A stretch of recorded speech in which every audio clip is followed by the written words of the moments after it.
Selamat datang di channel Mad Monkey, kembali lagi bersama saya Demi. Kali ini seperti biasa saya akan merangkum sebuah film yang tentunya adalah film baku hantam lagi pak. Nah, dan film yang saling mengkungfu lagi ya. Oh, seperti biasa aja nih. Yang berjudul Legend of the Fist: The Return of Chen Zhen yang rilis pada tahun 2010. Film si mamang kungfu lagi ya. Dimana tanpa perlu terlalu banyak beradu mulut di awal, maka dari itu siapkan nyali dan senjata kalian semua. Mari langsung kita serang saja dengan kekuatan penuh dan secara serentak katakan passwordnya bersama-sama. 1, 2, 3. Apa passwordnya? Hantam bang editor. Tor.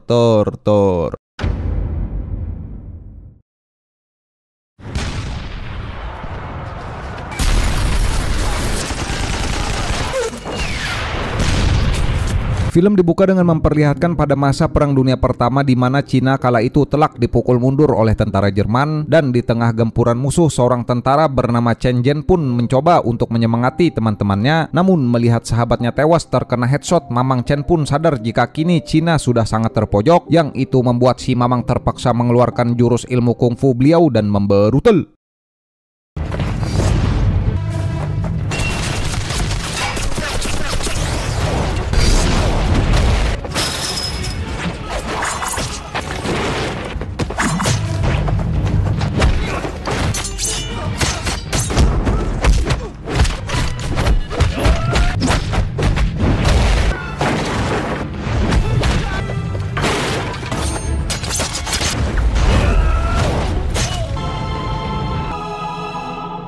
Delapan tahun setelah kejadian barusan atau tepatnya tahun 1925, Chen pun kembali ke Shanghai, kampung halamannya, dengan memakai nama samaran milik temannya tadi agar identitasnya sebagai legenda perang tidak diketahui, dimana tujuan si Mamang mudik karena ia ingin membantu Cina yang saat itu telah diduduki Jepang, sementara Chen Zhen sang legenda perang pun dirumorkan mati dieksekusi oleh pasukan rejim Jepang.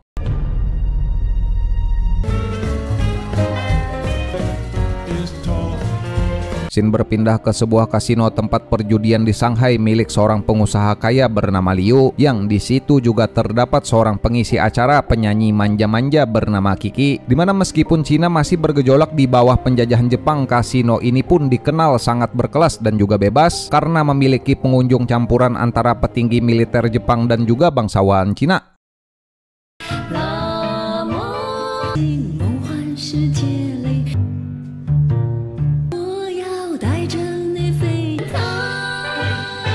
Di tengah acara tiba-tiba ada satu perwira Jepang meminta Kiki untuk menyanyikan lagu kebangsaan mereka. Yang mendengar itu bangsawan Cina pun seketika melipir dan ogah untuk berdansa. Dimana dari sini kita pun lantas melihat masih ada ketegangan antara rakyat Cina dan juga Jepang. Dan ketika orang Jepang mulai kegirangan, musik pun tiba-tiba berubah jadi kebangsaan Prancis. Kiki, a Japanese song.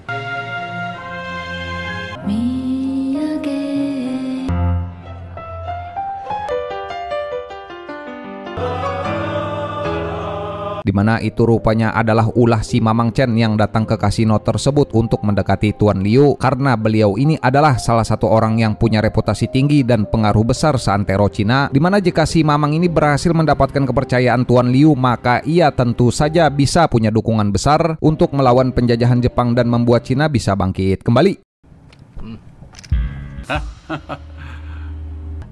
应该不会为你的便宜。好，多谢刘烨。那我就不打扰你们了。这是 Kiki。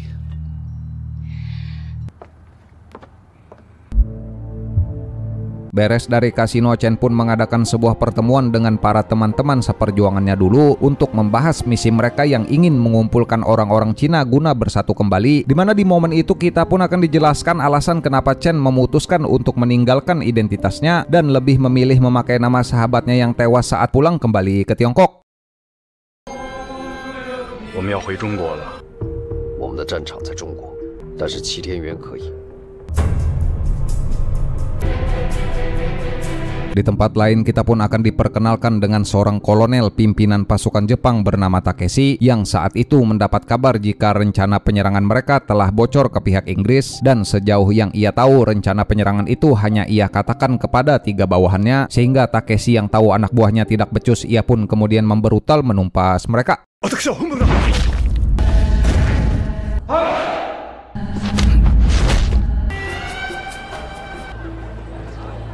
Di mana informasi yang bocor itu pun juga diketahui dan sampai di telinga Mamang Chen, dan ternyata pasukan Jepang ini ingin membunuh salah satu anak penguasa wilayah selatan bernama Jenderal Zheng yang tengah berada di sebuah tempat makan untuk melakukan pertemuan rahasia dengan Jenderal Zhuo, sehingga jika Zheng ini mati saat itu maka Jenderal Zhuo akan dituduh membunuh dan perang saudara pun kemudian terjadi.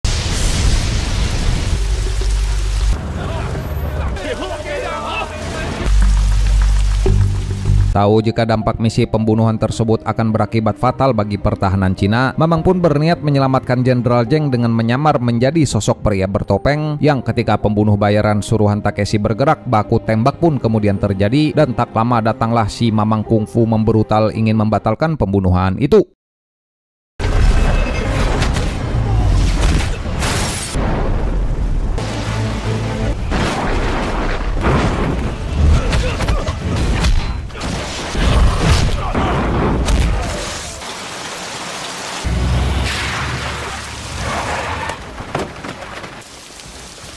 Mendengar jika rencana yang ia susun telah gagal akibat kedatangan sosok pria bertopeng, Takeshi pun kemudian marah yang lalu minta anak buahnya untuk mencari tahu siapa pria misterius itu, dan seiring berjalannya waktu pria bertopeng ini pun jadi sangat populer dan diidolakan oleh kalangan masyarakat karena reputasinya yang terkenal mampu melawan para pasukan Jepang seorang diri.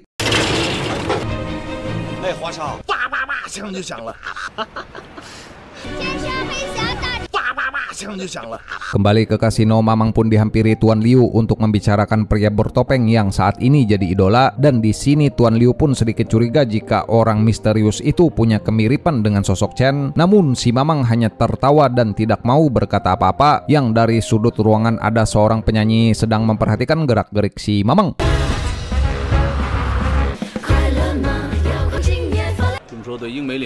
Kembali ke markas Jepang, kita pun akan dibuat terkejoet dengan fakta di mana Kiki dan wanita yang barusan tadi rupanya adalah pengkhianat utusan Takeshi dan merupakan adalah seorang mata-mata Jepang, di mana mendengar laporan kecurigaan mereka terhadap Chen yang diduga mungkin adalah sosok pria bertopeng, Takeshi pun lantas mengutus Kiki untuk mendekati Chen dan mencari tahu akan kebenarannya.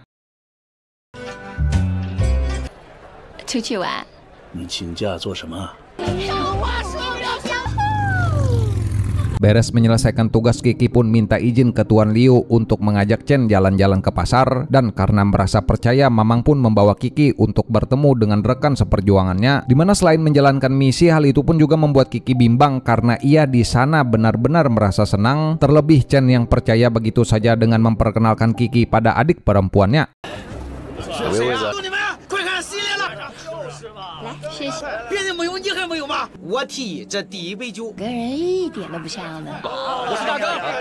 Takanya sampai di situ Kiki pun dari sana bisa tahu jika Chen Zhen, yaitu sang legenda perang, sebenarnya belum mati, namun sampai kini masih hidup dan berkeliaran tanpa ada yang tahu di mana keberadaannya. Di mana Kiki pun di sini menyimpulkan jika orang yang berada di balik topeng misterius itu pasti adalah Chen Zhen sendiri yang melakukan aksi vigilantenya melawan rejim Jepang secara tersembunyi di balik layar. 他是跟我们在欧洲出生入死，但是他绝对没有死在日本人手里。 Melihat gerak-gerik Kiki yang ingin tahu semua, Mamang pun juga mulai merasa sedikit curiga saat Kiki memperhatikan foto dirinya dan para rekannya ketika masih berjuang di masa perang dulu, di mana kecurigaan itu pun semakin bertambah saat pulang Kiki malah tidak sengaja menjatuhkan sebuah pistol, namun Chen hanya bersikap tenang dan santai saja meskipun ia sedang ditodong.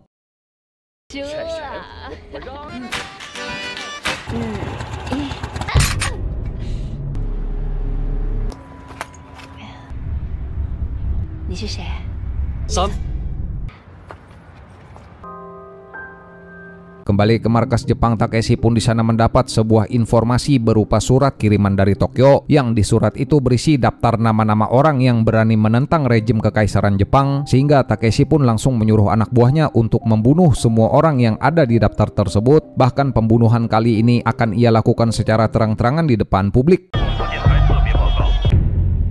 这名单上的人，中央の文化財が埋められています。俺の使ってんな、おい。Tak hanya sampai di situ, Takeshi pun datang ke tempat kasino Tuan Liu dengan beralasan ingin mencari wanita, dan karena tak ingin Kiki dalam bahaya, Mamang pun bergegas menghampiri mejanya Takeshi, dimana dengan alibi jika ia adalah partnernya Tuan Liu, Chen pun bilang jika dirinya lah yang akan menjamu Takeshi. Namun tanpa diduga, rupanya Takeshi ini sudah tahu identitas si Mamang dengan menyodorkan sebuah foto. 谁是真的，谁是假的？我来陪你啊。找东西。我听说《天山黑侠》这部电影真的是阿里嘎多ございました。 Rupanya foto tersebut adalah fotonya Tian Yuan, yaitu sahabat lamanya Chen yang identitasnya sedang ia pakai, yang lalu bertanya jika pembantaian daftar nama sudah tersebar, apakah pria bertopeng itu akan muncul. Dimana Takeshi pun di sini mengajak bertaruh lebih banyak mana korban yang tewas atau yang berhasil diselamatkan oleh pria bertopeng, dan dengan sebuah lemparan koin pertaruhan itu pun kemudian dimulai.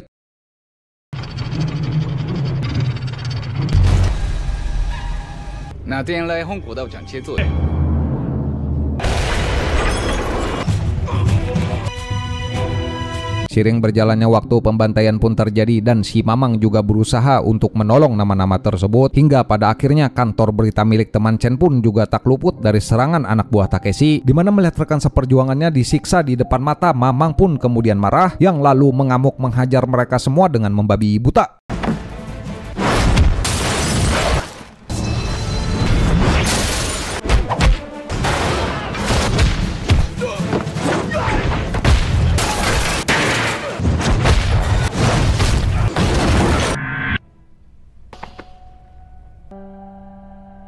Beres membrutal, Chen pun merasa ada yang janggal, kenapa Jepang ini selalu lebih maju satu langkah darinya, dan tak lama ia pun tersadar jika salah satu wanita kasino merupakan adalah anteknya Jepang, dengan menyelipkan informasi berupa catatan di sebuah uang kertas dan rokok yang biasa Kiki hisap, yang dari sinilah Mamang akhirnya mengetahui jika selama ini Kiki juga ikut terlibat.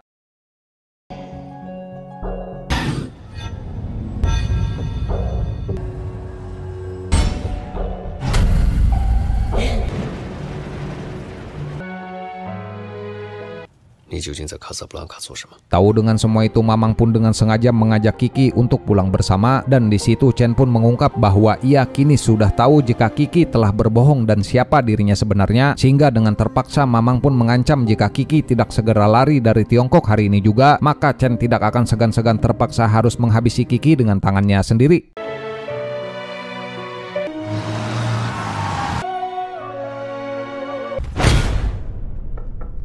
Berhasil kena culik, Mamang pun dibawa ke ruang penyiksaan miliknya tentara Jepang untuk kemudian ditelanjangi dan disiksa habis-habisan, yang pantat beliau tidak bisa saya tampilkan. Tidak bisa guys, maaf ya. Dimana semenjak Chen ditangkap, tentu saja pria bertopeng pun gini juga tidak pernah muncul lagi, sehingga penduduk Cina pun kemudian memutuskan bertindak sendiri untuk mencari keadilan mereka.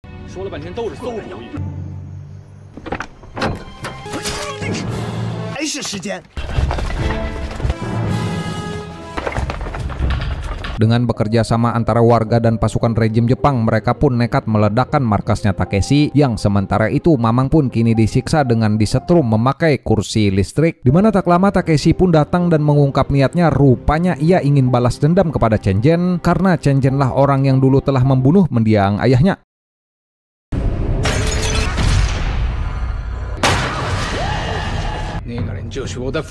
Alih-alih langsung menghabisi Mamang, Takeshi pun sadar jika kematian ayahnya tidak bisa dilakukan seperti itu, yang menurutnya ia harus membunuh Chen Zhen dengan pertarungan duel 1 lawan 1 seperti mendiang ayahnya dulu, sehingga ia pun menyuruh anak buahnya untuk melepaskan si Mamang secara hidup-hidup guna bersiap gelut melawannya dalam pertarungan balas dendam beberapa hari lagi.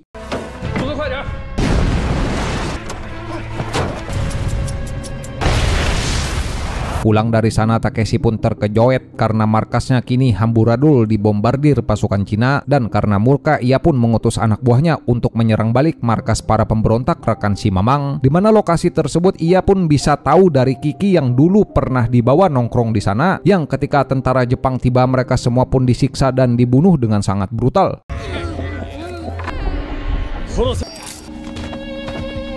Tak hanya sampai di situ, adik perempuan si Mamang pun dibiarkan hidup untuk dipakai salah satu kolonelnya, dan ketika besok adik si Mamang pun shock histeris melihat kawanannya telah digantung, dimana Chen sendiri ia pun kini sudah berangsur siuman berkat bantuan Tuan Liu yang mengobatinya, dan setelah kembali sehat Mamang pun diberitahu akan situasi yang sekarang terjadi. 还有那个死亡名单。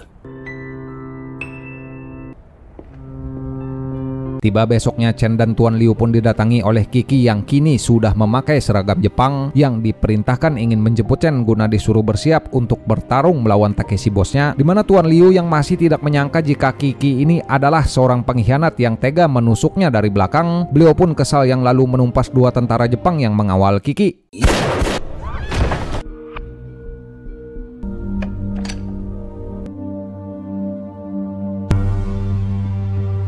Sebelum memberutal, warga pun berbondong-bondong datang untuk memberikan si Mamang sebuah dukungan, dan saat tiba di markas Jepang, penonton pun dibuat terkejoet karena Kiki tiba-tiba ditumpas Takeshi, di mana tak hanya itu si bawahan pun maju dan malah petantang petenteng berkata jika ia yang telah memakai adiknya si Mamang, sehingga jangan salahkan Haji Burhan di depan komplek jika si Mamang Chen kemudian memberutal.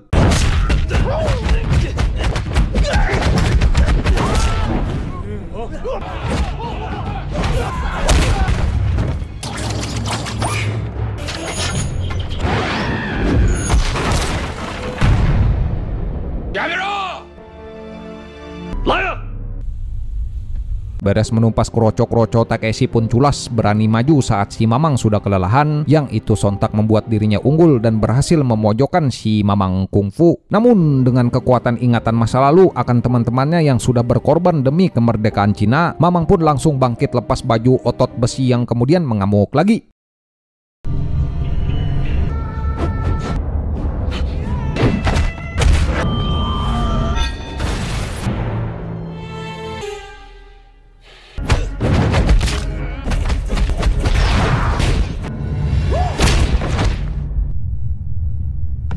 Setelah menumpas Takeshi, Mamang pun besoknya sebat dulu santai di atas motornya Kapten Amerika dan mendengar berita jika pasukan rejim Kekaisaran Jepang masih sepenuhnya belum berakhir, karena diketahui Jepang telah mengutus 1 kolonel baru pengganti Takeshi yang dikirimkan langsung dari Tokyo, yang itu membuat si Mamang tahu jika tugasnya sebagai superhero pria bertopeng masih belum selesai.